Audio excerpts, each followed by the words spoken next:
So today I want to talk to you about the kind of relationship that almost never ends in one big explosion, but it dies slowly over time.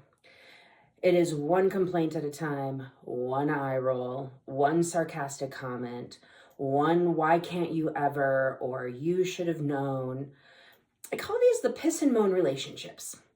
I hear about them a lot in my office, and that name comes from my father when he used to call my sister and I that during our teenage years, when we were often like, ugh, I can't handle this, or ugh, I don't want to do this, or we were just flat out silent with an annoyed look on our face. We were always complaining, eye rolling, the sarcastic comments as we were learning how to use that language well, as teenagers do. These relationships aren't necessarily fiery and dramatic. They're not obviously abusive. They're just chronically undermining. Two people who once cared deeply for each other are now constantly picking, correcting, belittling, backseat driving, and nagging each other. Nothing is ever quite good enough. No effort lands. No repair fully sticks in the relationship. And over time, that relationship becomes a place of tension rather than refuge. So let's look at what's actually happening beneath the complaints. And this is the part that most people miss in these sorts of environments. The constant criticizing isn't really about the dishes, the money, the parenting, the sex, or the schedules. It's about insecurity and anxiety. When someone feels not good enough, out of control, afraid they don't matter, afraid they'll be abandoned, their nervous system is looking for relief. And in the moment, criticism gives a temporary sense of power, so they feel a bit of relief. Picking apart your partner makes you feel bigger for a moment, smarter, stronger. Pointing out what's wrong quiets anxiety for a second, and being right feels safer than being vulnerable, even when there's multiple rights in that situation. But the relief is short-lived because every complaint also sends a message: you are not safe with me. I'm going to pick you apart. And this poisons the relationship over time. This dynamic destroys the very things relationships need to survive. It destroys the vulnerability, because why would a partner open up their heart to someone who's always just waiting to correct them? It destroys creativity and play, because play and creativity require psychological safety. And safety disappears in these relationships under the constant judgment and eggshells and the vigilance of waiting. And it destroys the ability to repair the relationship, because all of that hypervigilance gets stuck in the nervous system and the person is always on edge. That relationship repair can never fully land. And that repair can never land because every interaction ends up feeling like evidence in a case, instead of being an invitation to understand more deeply.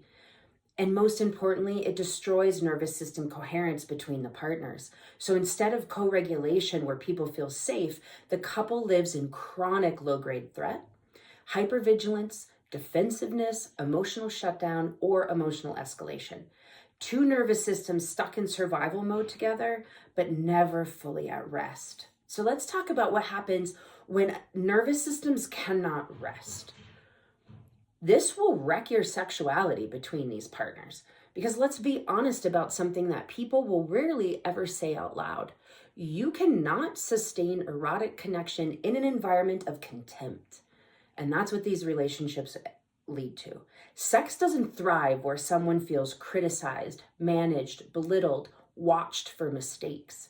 Because desire requires safety and appreciation. Arousal requires relaxation and trust. In a piss and moan relationship, sex often becomes mechanical, infrequent, performative, or non-existent. And not because attraction disappeared, but because the body no longer feels safe enough to be open. And if you're not open, your nervous system can't live there, because relationships are nervous system habitats. Your relationship is not just emotional, it's physiological. It is a system you live inside. And when that system is filled with constant dissatisfaction, chronic fault finding, unresolved resentment, the body adapts. People get tired. They shut down. They become anxious, resentful, and sick, physically, mentally, and emotionally. Not because they're weak, but because their nervous system is always bracing, just ready for the next thing. There is a way out. And the way out's a bit of a hard truth. People who constantly criticize their partner are not communicating strength. They are actually communicating fear. Fear of not being enough, fear of losing control, fear of being unseen. These things can be really hard because the vulnerability has to be there. Because you fix this by learning to regulate your own anxiety without discharging all of your discomfort and fear onto your partner. You heal this by asking, what am I actually afraid of right now? What would it look like to express need instead of complaint? Can I tolerate this discomfort without making my partner the problem, or this situation, or this thing, or the world? So here's what healthy relationships do instead. Healthy relationships do not avoid conflict. They avoid contempt. They speak needs instead of accusations. They address stress without character attacks. They repair quickly and sincerely, and they protect each other's dignity even when they're frustrated. They don't exploit the vulnerabilities. They understand that the goal isn't to feel superior, it's to feel safe together. So let's talk about what that looks like.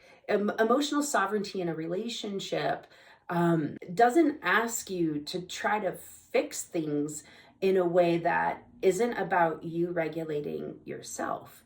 Because in a piss and moan relationship, they don't fail because people don't care.